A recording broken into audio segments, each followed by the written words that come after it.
I was switched on to D'Addarios quite early on, and I never broke them. It just always sounded dead good. There was the consistency. If you open a pack of D'Addarios, you knew exactly what you'd be getting. You wouldn't find anything perish or anything rusty.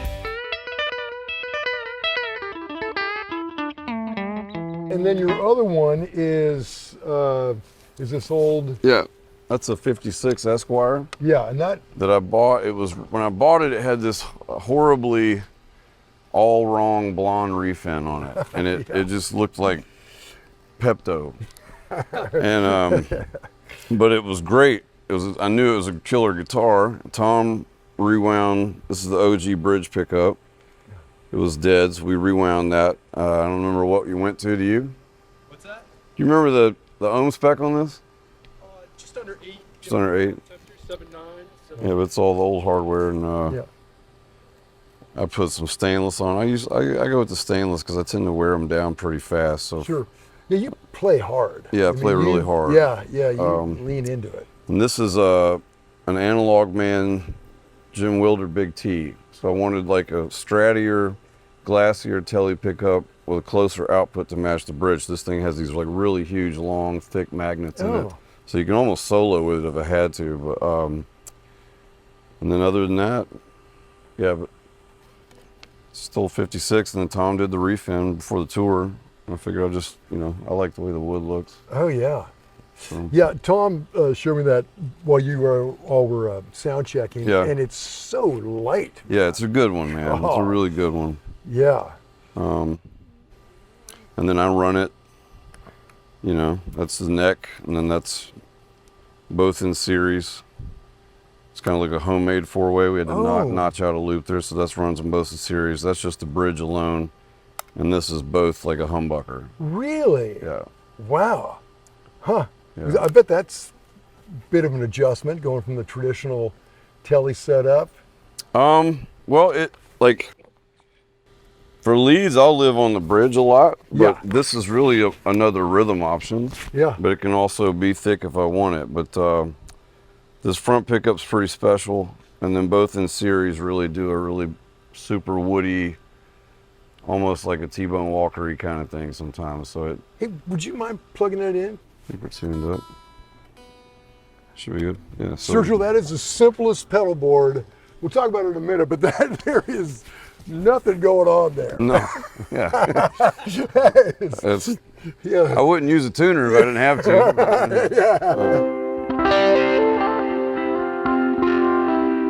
So that's the series, yeah. So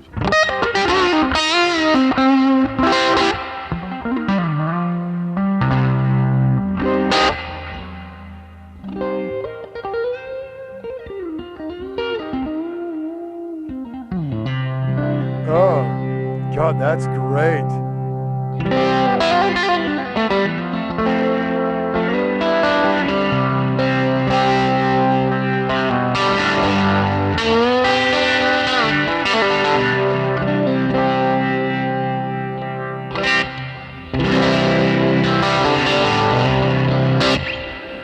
Man.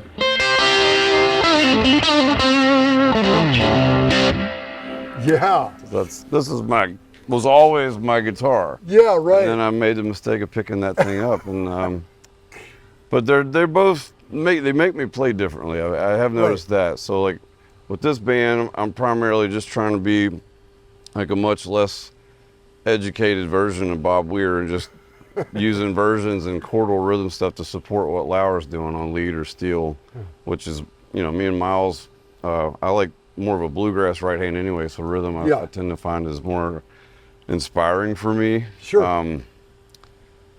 Yeah, but but I've gotten pretty used to that guy now.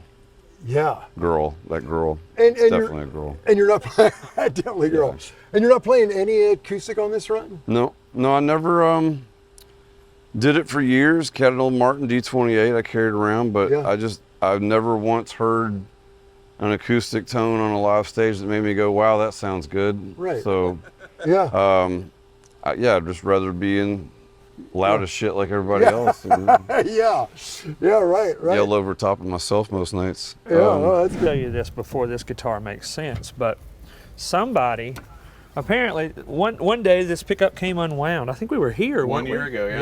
Yeah, a year ago. But the Michael took it line over to just Tim popped. Shaw, and just Tim wire got to snap. looking at this, and Tim was like, "This is one of the weirdest things I've ever seen."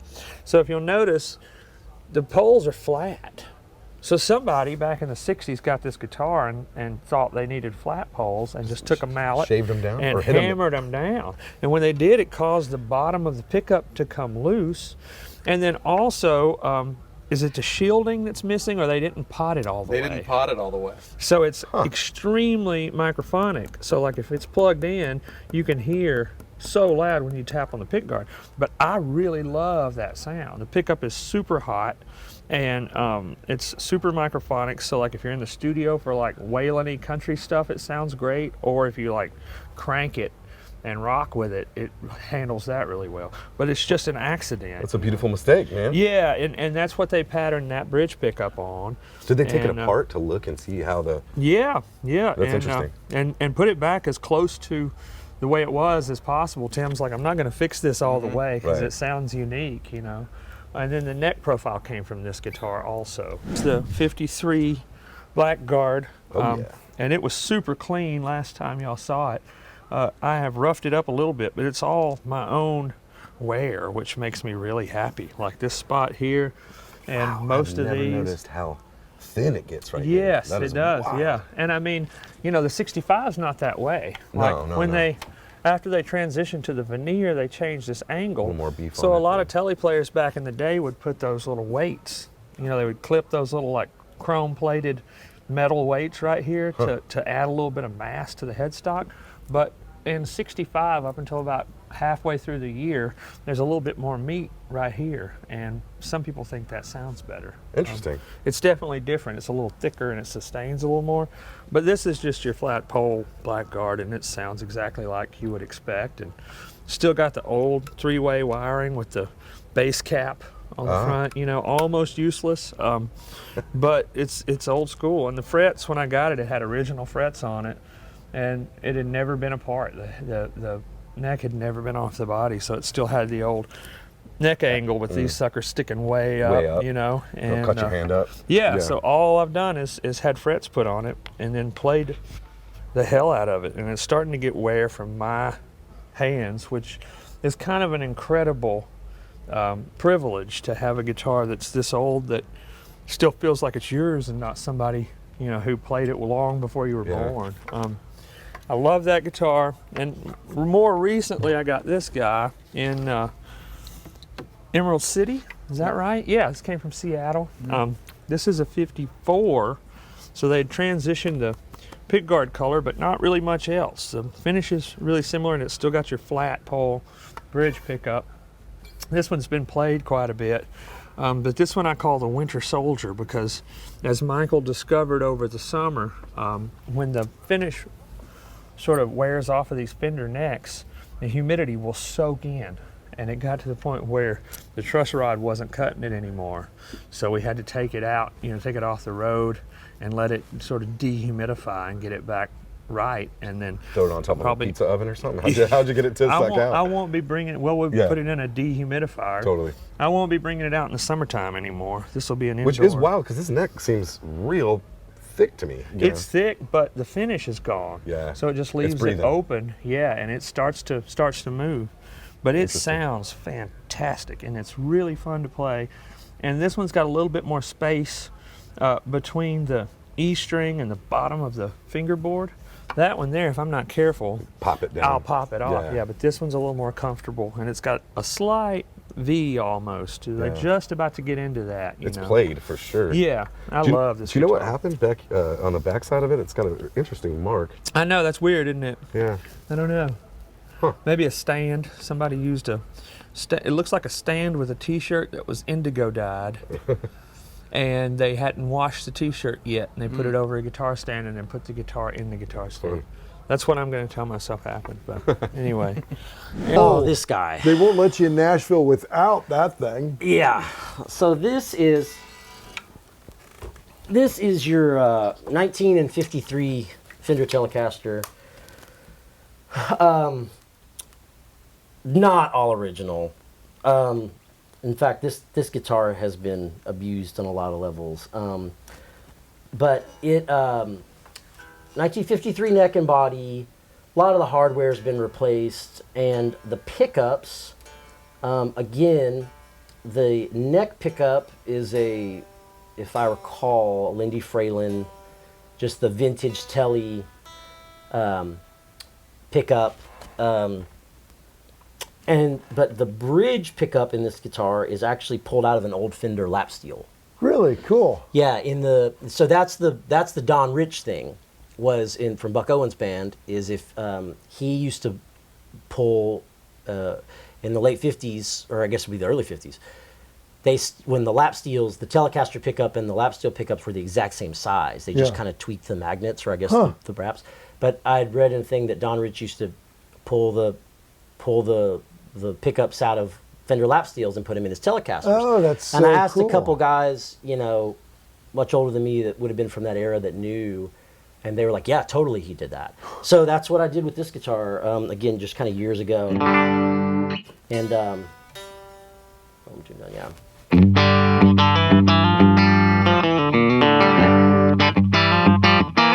Just real snappy.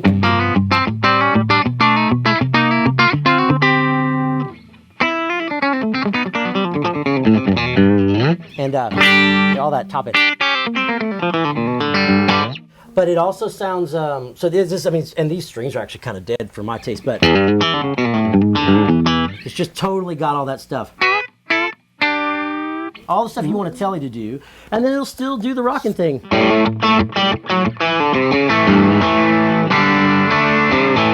And this is, I would say, I'm not really sentimental about instruments, but I would say that if there was, if I sold every guitar I owned tomorrow, this would probably be the one I didn't sell. And it's just one of those guitars that just never needs anything. It's like always in tune. It always sounds good in the track. Like when nothing else is right that day, this guitar sounds right. Right. And on way more than just like kind of standard country, way more than chicken picking. It does all that stuff, but it's just a really, really good instrument that I feel really lucky to have owned for a long, long time. And yeah, it's also one of the guitars I've had the longest in my life. So, this maybe has probably been on more records than any other guitar I have. It'd be close, but Well, isn't this it is probably funny though, like in your career odyssey, how like the Tele was kind of the sound for everything people were doing here. Oh, man, I yeah. mean, thanks to, Brent Mason and everybody was chasing that, and he. Oh yeah, I mean Brent obviously he completely changed the face of country music. I mean, before that, obviously, Waylon Jennings and Buck Owens and stuff, like the Tele was always a thing, and then Brent made it this whole other thing, Right. which was incredible, and that guy's just unbelievable and a legend. But then what's funny for me, as we talked about, like my kind of main road gig when I was really young was this guy Josh Turner, and it was all real traditional. It was Brent played on those records. Yeah. And then JT played on some of the later ones, but it was very traditional, all Telecaster. Right. And that was my whole gig. And then about the time I came off the road, there was this shift, at least in Nashville, and people were really getting away from that. Right. And I had to. I think part of my session journey was like convincing people that I did something that wasn't that, because most people associated me with Josh's thing. But I'm so thankful, because the cyclical nature of music, I would say especially even in the last 5 years, like it started to feel like it's coming back, or at least people are more open to, kind of traditional country guitar sounds. And I'm like, oh, great! I didn't, I love doing that stuff, and I felt like I didn't get to for a long time. Yeah. And so it's really fun. But like I said, even in that period when people didn't, want necessarily like, let's call it more the '90s country sound, this guitar I still used all the time. Sure. It's just such a great guitar, such a great. And this one, we talk about guitars that feel like home base. This is probably the most home base feeling for me. So, okay, when you're starting a session and you hear the song, do you find the challenge in the beginning is just like picking the guitar for it, or picking the effect, or the amp, or where does it start for you? Because that's always kind of a thing, right? Yeah, I mean, for me, it's, I try to not have too many preconceived notions about stuff, and it's all very reactive to me. I'll hear a song in the control room, whatever it is, we listen to the chart, whatever, and I'll pretty quickly walk out here, and I don't spend a lot of time between hearing the song and like getting in my chair. Yeah. And there's typically just some version of something that I'm hearing in my head that's just an instinct that they could say they hate it in a few minutes, but there's something in my mind that I'm chasing. And then based on that, I kind of make a quick decision, gut decision about a guitar and an amp, and I figured it out. And then based on the part, do I feel like is it a dry thing? Is it, where's my head at with it? And so, I'm essentially just doing a pretty quick mock-up of here's where my head is at. Yeah. And that's a lot of the, sometimes you get lucky. Sometimes before everyone plays, you're out here fooling around with something and they're going, hey, Derek's on it. That's cool. That's our intro or whatever. Yeah. You get lucky. Sometimes you spend a take or two chasing something and you're like, man, this is not it. I'm not the guy. Like this is not necessarily not like they hired the wrong guy to say, but you're like, this isn't the right character for this song or this track, or I'm misinterpreting this or whatever. And then there's all kinds of shades in between those things. But yeah, it's always just like I hear a song, something starts to kind of wheel in my head, and I walk out here and start trying to kind of like, mark my territory, for lack of a better word. I'm trying to kind of broadcast to the room, hey, here's where my head is at. Right. Say no, someone stop me if you think if I'm going down the wrong path. Yeah. Stop me now. Yeah. Or, maybe let me hang myself. Who knows, Yeah, let's see where it goes. But yeah, it's a pretty quick process for me, and it's all just reaction. Yeah. That's all it is, yeah. Let's start with this. I just heard you playing this during rehearsal. Very cool guitar. Let's hear the story. This is a guitar that a friend of mine named Dave Walsh, who sold me my first vintage guitar when I was a kid.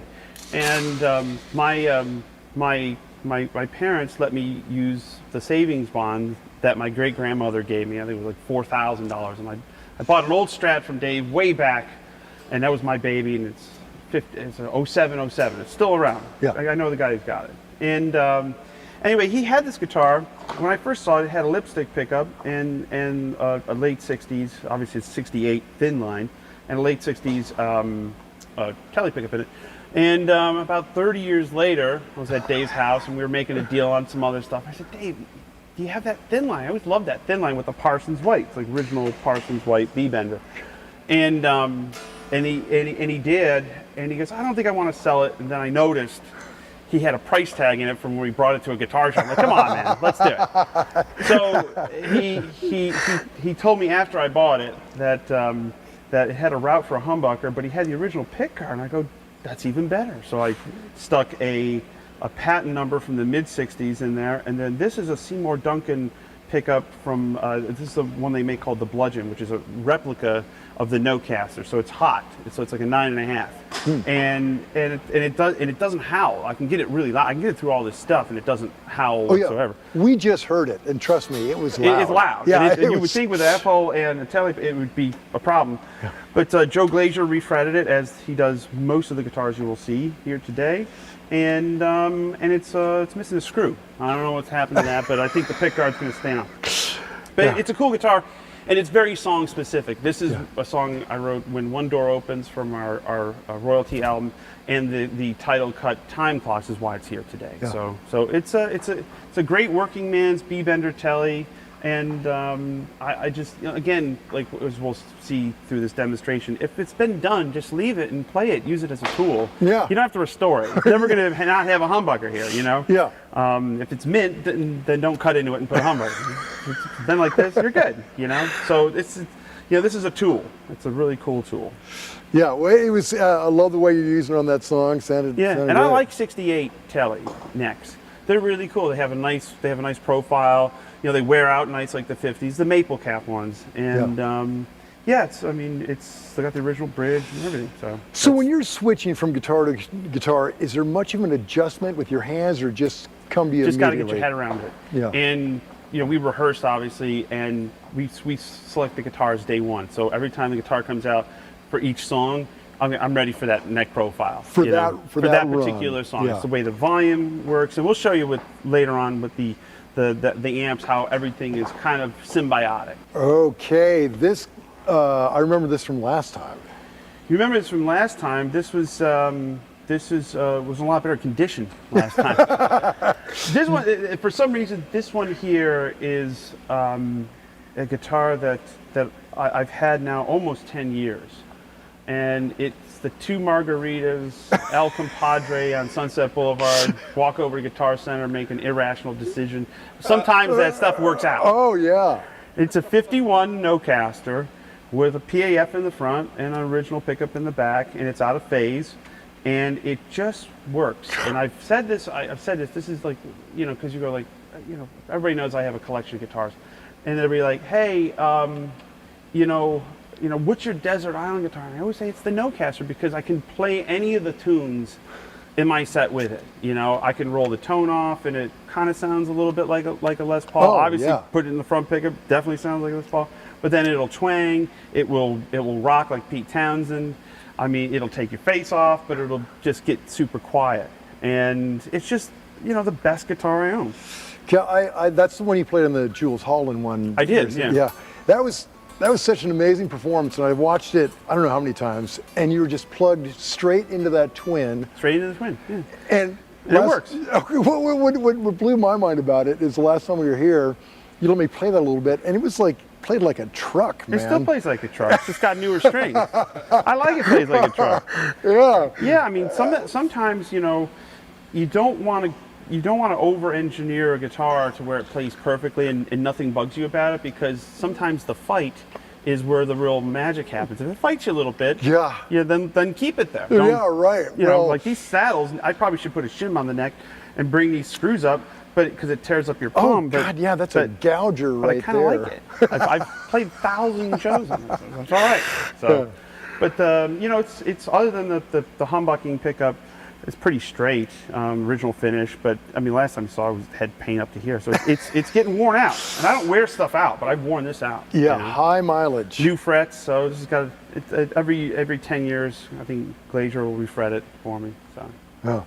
Very cool. Okay, and y'all check out that Jules Holland show. It's just unbelievable performance. This I got at Westwood Music. It's a store in LA that was back in the in the Eagles days, the country rock day. The Fred Walke would let you use a guitar, and then you'd pay for it later if you liked it. So Edge goes, I'm writing a riff up in his Malibu home. He says, I'm writing a riff, and I don't really have an electric guitar. Can you bring something up to the home? So I went to Westwood. This was on the wall. It's a '66. It's got this, and a lot of fans have gone, hey Dallas, what's those 6 digits for? And I'm like, oh, they were in there, right? So he should write a song, man, that has that in it or something. So it's a '66 straight up, right? I took this to his home. I bought a little deluxe, a '59 deluxe at Guitar Center, and went up to his home. And he sat there and he started playing, and he recorded Vertigo with this guitar, with the Tweed Deluxe, straight guitar to amp, and you'll see him play this. He only plays it on Vertigo in this show, but if he's experimenting in the studio, if he's experimenting, I want a Telecaster. I always will pull it's bright and it's precise. It's just real precise. And you haven't done anything to it? Nothing, man. Wow. He'll move the pickup up and down. Never use, not many cats do, I don't think, use the neck pickup. But then he wanted to be able to see a reference to exactly. He'll have things on 7 and 8. Huh. And when you hand him, you'll see him hand him a guitar, and if Bono starts, saying amazing things, which he does, he'll look down. I'm like, really? 20-something guitars, man.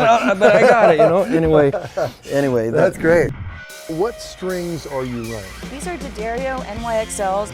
And the D'Addario NYXL. But they're D'Addario strings, and I've been using those since forever, and I love them. D'Addario strings as well. D'Addarios. Right. D'Addario. I've been using D'Addario. I'm a fan of D'Addarios. Started using these D'Addarios. I like the D'Addario NYXLs. These are D'Addario, and I got the NYXLs on here.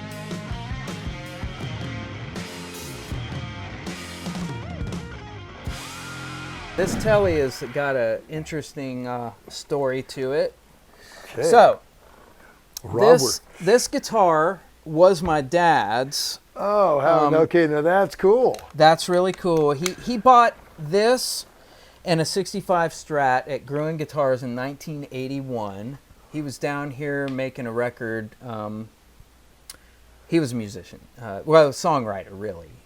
He had a band. And anyway, he came home one night, and there was this cool black rectangular case, not the original case, and he said, "Hey, check this guitar out. This is a really good guitar." And I remember opening it up, and I didn't know what I was looking at. I was probably 9 years old. Yeah. And I just, something about it sent me off. I was just like, what the hell is that? I don't even know what this is, but I already know I love this guitar. Yeah, right. And so, I took it to my bedroom and just started playing around with it. And whenever he would go on tour, he'd have to come find it, Yeah, right. Okay, so fast forward, my dad passed away when I was probably 17. And by that point, he had kind of given me the 65 Strat. Because he just never, I don't think he was a Strat guy. I think he just got it because he thought it was cool or whatever. Well, this is a 55 Tele. The body's refinned, but this guitar wasn't around when he passed. So I got some of his guitars and amps and I didn't know what happened to it. Well, when I moved to Nashville, the producer that produced his records back in the 80s is Paul Worley. Huh. So Paul Worley, I asked around about this guitar, if anybody remembered him having it in the studio or anything like that. And they're like, I think Paul Worley bought that guitar from him. And I was like, wow, okay, that's cool. Well, I end up meeting Paul Worley. I'm new to town. He knew my dad pretty well. So we get introduced, and I said, man, I'm new to town. I'm a broke-ass musician. I cannot afford one more thing.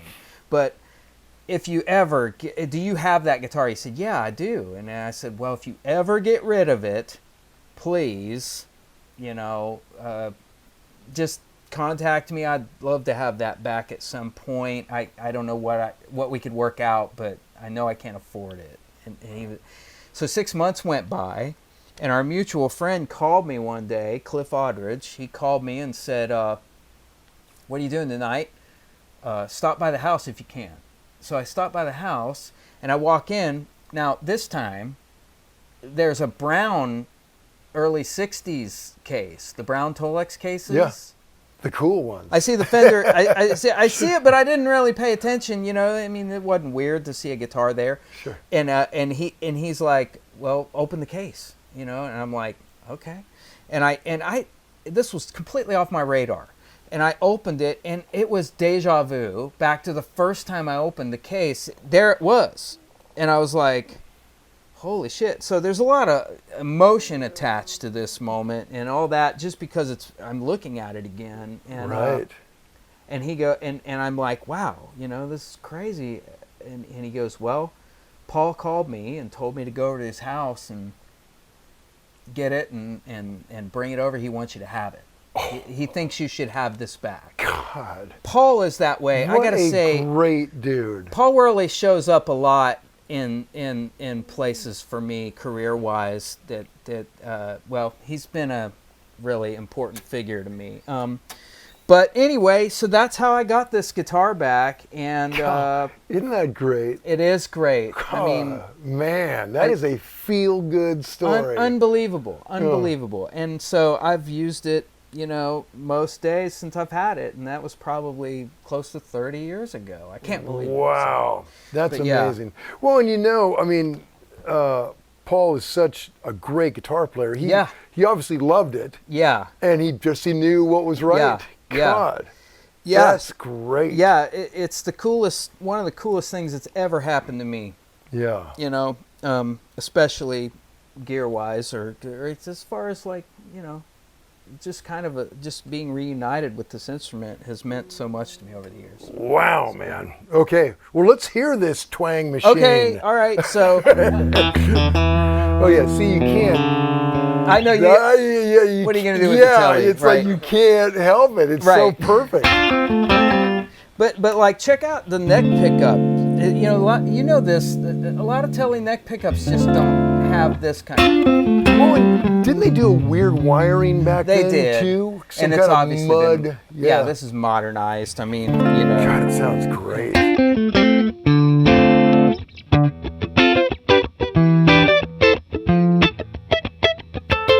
You know, it's a great R&B guitar. I mean, that's the neck pickup. You don't usually get that. I mean, it's just really, it's a lot. And I mean, I don't know. This guitar vibrates more than any other guitar that I have. It's like sometimes I'll be playing a chord at the end of a song, like, and it's just vibrating up against my belly here. Isn't that a great feeling? It's a great feeling. It's amazing. Yeah. But yeah, that's that guitar. Okay, well that's too cool. Yeah. God. Okay. All right, Rob. So far, Yeah, they're all awesome. Yeah, this is a 51 Telecaster. The tech that worked for me in the 80s, Dave Rouse, he was with me at least 3 years, full-time, at my studio and on the road. And his best friend, Dave's best friend, Pierre Dubois, was Keith Richards' tech. And the Stones were going to go out on a tour, and they wanted to add another guitar tech. Pierre called Dave, his best friend, my tech, and said, can you go out for the year with the Stones? And Dave came to me, Larry, can I go out with the Stones for a year? Well, he stayed with them 20 years. But what I'm getting at is at one of the Stones sound check, somebody showed up at sound check with this guitar to show it to Keith. And so they gave it to Dave and said, would you show this to Keith? It's for sale. And Keith said, I have enough Telecasters, blah, blah, blah. So Dave said, but I have a buddy who might be interested in it. So they shipped it to me. It screams. This back pickup tells a story when you crank it. So yeah, I'm happy I have this, and I've actually done some bebop gigs with this too. Really? Mm-hmm. The Montreux Jazz Festival, 1997. If you go to YouTube and check it out, I'm playing So What on this guitar. Really? Yeah. Wow, man, I bet that freaked people out. Yeah. Were you just on the neck pickup the whole time? Yep. Yeah. Did you have to adjust your amp to accommodate that? No, Really? just roll a little off, find the sweet spot. Yeah. Is that basically stock, that old Esquire? Yeah. Wow. It's my understanding that the neck is stamped 1951 and the body is stamped 52. So it was put together sometime during that transition, probably. Yeah. Not uncommon in vintage guitars. Right. So no, I haven't done anything to it. Just a special tone. Wow, that's great. Yeah. This is a fun guitar to talk about. This is a 68 Telecaster. This has got a Lawler pickup in the neck, and this is an original bridge pickup. It's been rewound. Really nice look to it. Oh yeah. I'm really lucky in my life, John. I got a lot of great friends that play guitars, and this was actually a wedding gift to me. Sheesh. My wife doesn't get to benefit from this one as much. But, that's great. It's got all the twang in it. Got that one meg cap.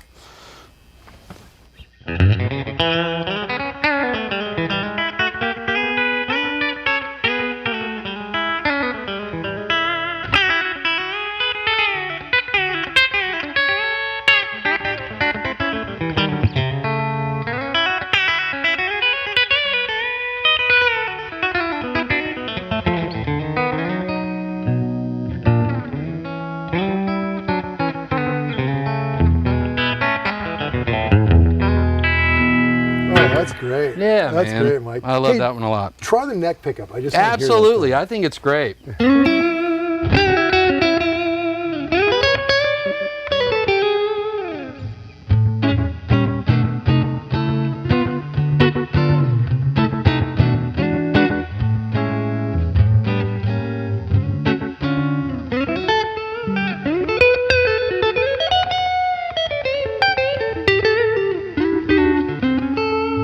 Oh, that's killer, man. So is the bridge original with these?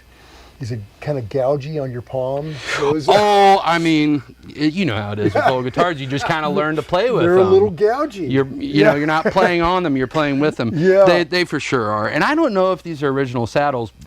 I'm pretty sure that they would have had grooved saddles. I have a friend that has one of these, and his has grooved saddles. Yeah, I had a 67, and it was like that. Oh, but, okay. Yeah, but I don't know. Again, they're all kind of, who knows? Yeah, man. But I think that's why they put the ashtray over it, because they were so gougy. Some of those. Yeah, and the ashtray was less obtrusive than that, right? Yeah, right. Yeah, yeah, yeah.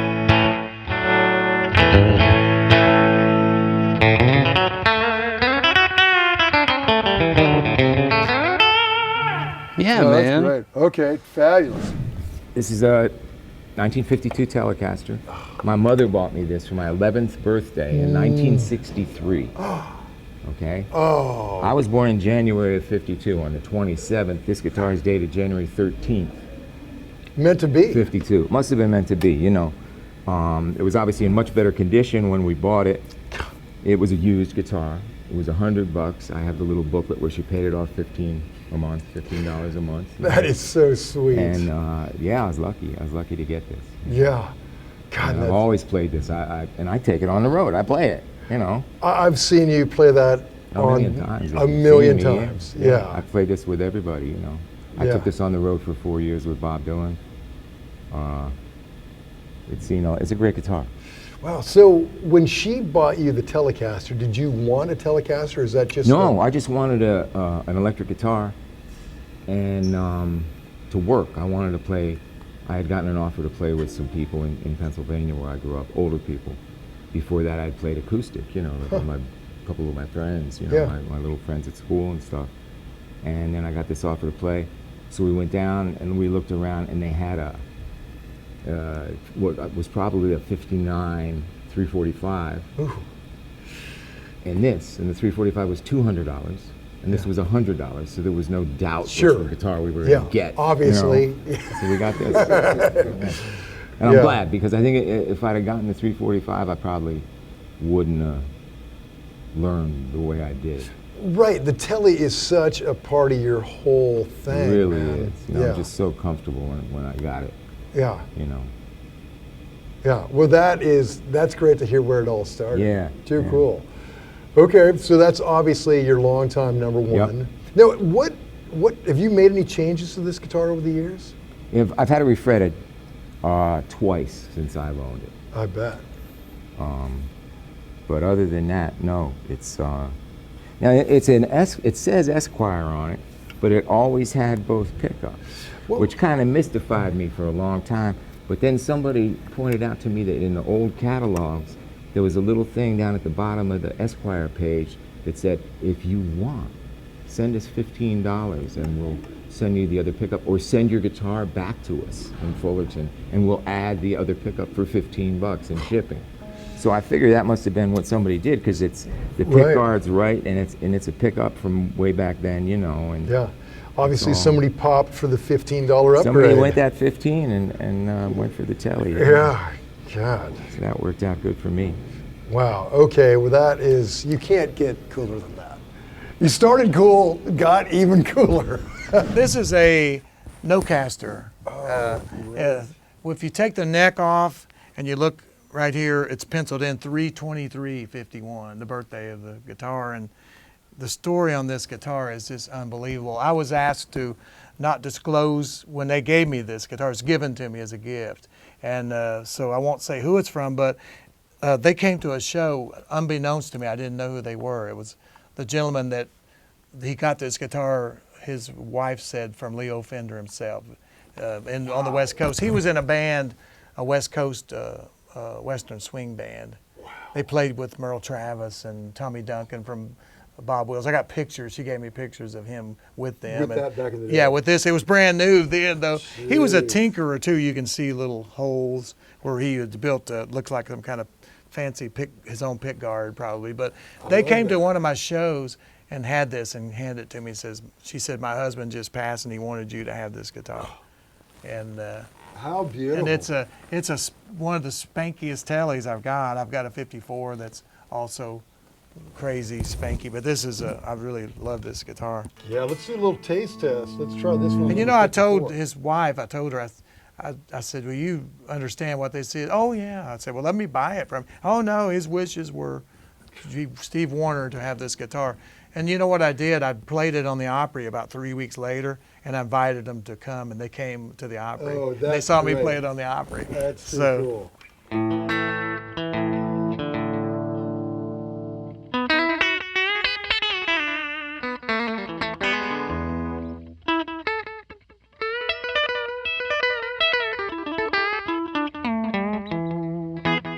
Some James Burton there. Oh yeah, totally.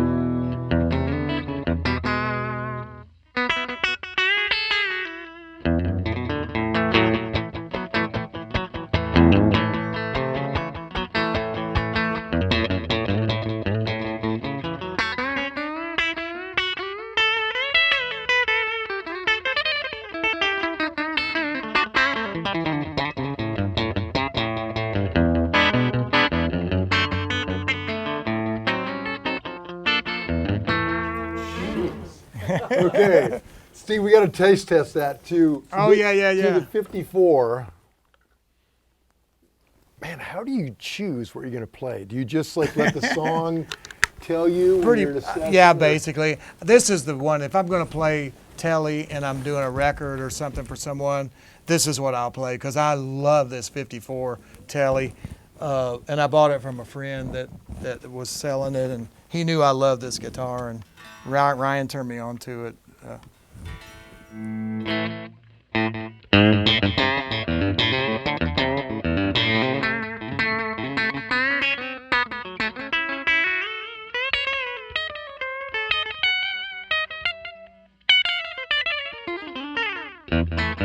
But it's pretty, yeah, that's whatever the word is.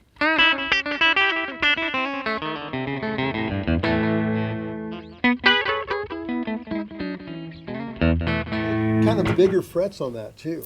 But you know, yeah, it is real big fret. And you know what I love? This is not a totally crazy original. It's had a few things. He put that fathead little brass plate there, which I like. I love it. It's a player guitar. But I love this neck pickup is just brilliant. You can play some really good western swing, you know.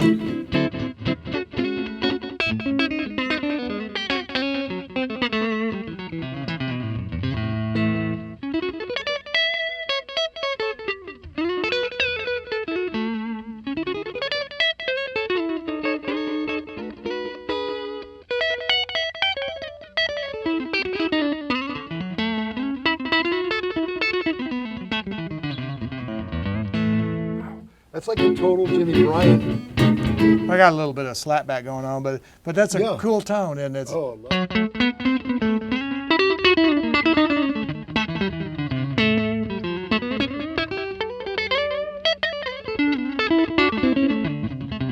Let's jump into this. You've been a long time Tele guy. In fact, that 67 Smuggler Tele was I had so it was a 68 actually, but same difference, you know, and it was this neck. So when I played like a G&L for a long time, and then I had like a Seagull acoustic, you know those, and they were pretty cool. And I had a really terrible silver face twin reverb from like early 70s. Yeah. It was just loud and just it would kill you. And I went to, it was Nashville Used Music, is that what it's called, down Nolensville Road? Sure. And I walked in there and they had this Tele. It was for $2,500 and it was sitting on the counter and it looked beat up, and I'm beat up, and I was like, that's just so cool. I feel so related to it. And it was a body neck. Everything was original on it, but I think somebody tried to distress it. And I fell in love with it. And at Yeah. one point, for like probably 5 or 6 years, it was the only guitar I played. Right. In fact, I was looking at your rig now, and the last time I saw you, Yeah. or the time before, yeah, you had that. Yeah. but you know what's so weird about Teles, we could all maybe attest to this, is that for some reason, and I think it's because of the basic nature of the instrument, it's just, it's 2 pieces of wood just bolted together. Right. It's very simple.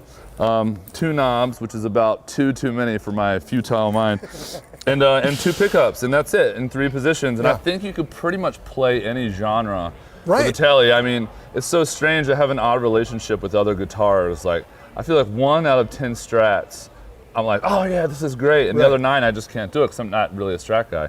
But you could pick the crappiest Tele off of the wall out of anywhere, and it just works. I don't know why it is. I think it's just meat and potatoes. Always works in every situation. It is amazing that it's like, what, 66-year-old Yeah, and they have technology. not improved on it. Yeah, they got it right the first try, time. but everyone just always goes back to just your standard thing. Yeah. Even this is kind of a little bit different. So that's the neck off that beloved So that's the neck old off one. of it. And I have a bunch of other Teles, but I'm just so familiar with this neck. I've had it refretted multiple times. With big frets. With big frets this time. I had kind of medium-sized frets, but I just wanted to go a little bit bigger. Yeah. And then, so I have the original 68 pickups, but you know how we are, we just want to swap them out all the time. These are Lawlers. I like them a little bit hotter. As a Tele guy, you're always fighting treble. Yeah. Which is a cool sound, but for an hour and a half of like kind of, a wide spectrum of sounds, it can kind of get to you. Yeah, So be a these are little the specials. punishing. It's really punchy, like nearly P90-ish sounding. And this is, I'm not sure exactly which one this is called, but it's essentially like a Strat pickup. It's a lot hotter output. And I don't know, I've just been really happy with that for now. Come back in 6 months. I'll be 6 playing months. like a Roland synth guitar. Yeah, you'll never last 6 months. No. it'll be changed in a week. Exactly. Yeah. And this is, there's a guy named Chris Plank, who I have working my guitars sometimes. He's awesome here in town. He's like, dude, I made this weird pick guard. Do you like it? And I was like, yes, I love it. So I bought it, I put it on another guitar, and then I was like, so for this record that we did, Port St. Joe, I borrowed. What a great record. Thank you, man. I love Thank you. that. It's like a band in a room. That's just what it playing was, a their band ass in a off. room. Yeah. It was us, it was our guys and Jay Yeah. Joyce just sitting in a room for 2 weeks playing music. God, isn't that great? What a concept. Yeah. And I borrowed a B-bender from Keith Gaddis, who's like, the B-bender master. Yeah. And I was like, I want to play maybe a B-bender song or something. Of course, you put a B-bender in someone's hands that's never had one. You want B-bender on everything. Yeah. And I'm completely obsessed. So when I got back, I was like, hey man, how much you want for that guitar? He wouldn't sell it to me. And then I found this loaded body on eBay of all places. It's a matinee bender. Huh. It's kind of like, the Gene Parsons Yeah, sort Parsons of thing. White looks kind of cleaner. Yeah, it's really clean. And he had a loaded body, came with just the hardware, and I, took my 68 Tele apart, took the neck off, I smashed it together, and I kind of made the guitar that I've been playing for a while. Yeah, I love that. Yeah. Yeah, okay. Cool? Yeah. It does a thing. Took your favorite guitar, took it apart. Took it apart, yeah, and now it's this half of my favorite guitar. Now, I mean, so much of it is in the neck. I mean, a body is resonant, but you don't play a body. Like, there's so much relationship you have with your left hand and the neck. It's just a comfortability thing. And I could, with my eyes closed, I feel like I know, this is like home. I know where everything is. Yeah, every grease spot on the Yeah, I don't like it cleaned off. I had it cleaned off one time, and I felt like someone took years off of my life. I was like, I did all that work. It looks awesome. Come on. Yeah. The grime. The grime. Yeah. Well, that's fabulous, man. Yeah, that's the one. That's the one. Yeah, I'm in love with this one. Again, if there's one guitar I had to have until, like on a desert island, it would be, well, really this neck, but like this guitar for right now, I just love the way it immediately sounds to anything. A desert island with electricity and a good amp. Yeah. It's pretty resonant. Very quiet desert island with no sound and an amp. Yeah. This guitar, this is one we all know you for, and it's been on hundreds, if not thousands, of sessions. And give us a little backstory on this thing. Well, man, I bought this thing. I probably give different dates on when I bought this thing. 83, 84. Yeah, well, you said 82. Yeah, right. My time, frames are off, man. Yeah. But I think it was 83. When you're playing with Don Kelly, yeah, right? Don Kelly and I went to Hughley's Music out in when it was there in East Nashville. Yeah. and we bought two Telecasters hanging on the wall. He bought this one, and I bought another like a white one. And we went out to the gigs to play, and we were playing together at the Stagecoach Lounge. And I said, "Hey man, could I play that one?" Which was this one. Yeah. He goes, "Yeah, man, go ahead." He goes, because he like trades them in every 2 weeks or so. He didn't care. Yeah. Because I said, I think I like this one. Take that one. I'll take this one. That's where I got it. So it was like, I don't know, $300 or something hanging on the wall. Right. And what year is this guitar? This is actually '67. In late winter, this was birthed by a Fender, and I always called it a '68. When they took it apart, it said November '67 on it. So it probably went out to the the stores or whatever on the next year, but '67. Well, well, those days are gone of buying a '67 Tele for $300. If anybody's got a '67 Tele you want to sell me for $300. Can't even add a zero to it. It's still a good bargain, right? Yeah, no kidding. God, isn't that crazy? Yeah, so that's what it was. And of course, it has been modified a few times. Yeah, since I bought it. Tell a little bit about Joe Glazer. Way back, there was a guitar player from Virginia. His name was Sid Hudson. I remember him. He had a three pickup system, or he had three pickups. Yeah. And I always thought it was a cool thing. Right. And I really thought it was the best thing for me practically, because I couldn't afford more than one guitar at the time. It's like I wanted a Les Paul and a 335 or a Strat and a Tele, but I had to trade one in to get the other. I said, well, you know what? I'm just going to make one do it all. Right. Hopefully, and that's how this came about. I put the baby humbucking in the. Yeah, is that out of a Les Paul's? Yeah, out of like a deluxe, I guess. And the Seymour Duncan stack, vintage stack here. And the hot stack here is some more, and he put them. We've switched this one out a couple times. I had the 5.2 in there, and now it's the vintage stack, which has stayed in there, permanently fixtured. Yeah. Volume controls this. That's basically, it's still a three-way. So three-way, and the middle is the volume. Just the volume for the middle hot stack. Yeah, that's great. So you can do you find yourself like kind of feathering it in a little bit with the other ones? Yeah, basically that's what I do with it. Rather than full on, it's close to a Strat sound, but it's not quite there. So I found it more effective just to use it as a kind of an EQ, thing. So I just kind of bleed it in to where it just kind of takes out the offensive high end stuff. Sure. Yeah. So it's like,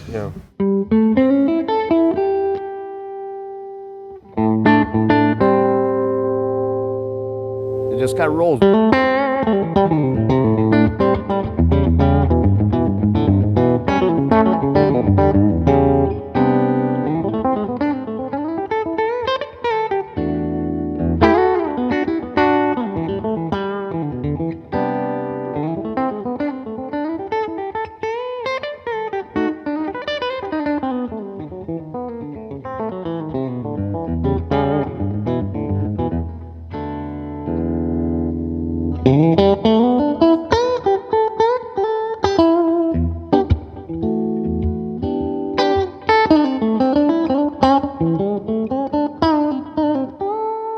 Now that's, sort of a Strat out of phase.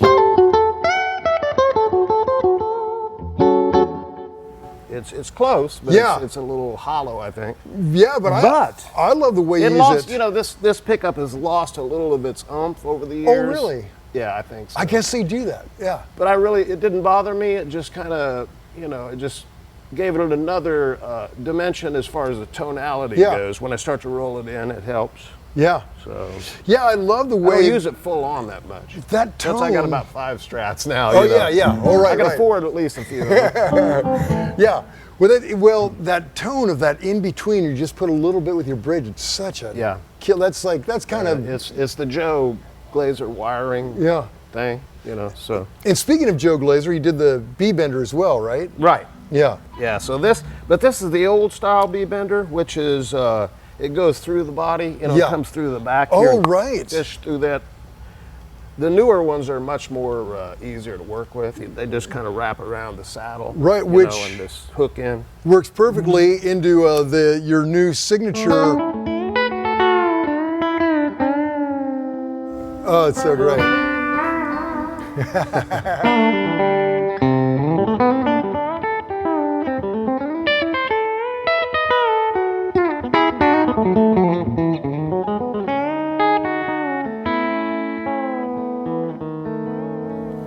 is like these are always like it looks like they have some kind of neurological disease. And when you're sitting on a chair, it really it's like you're going. You got to really like size your strap down, right? So you can just do a little quick. Because I've got it set pretty stiff. Sure. Because I mean, I know there's guys that have really playful, but you have to stand like a statue or it'll go. Right. Yeah.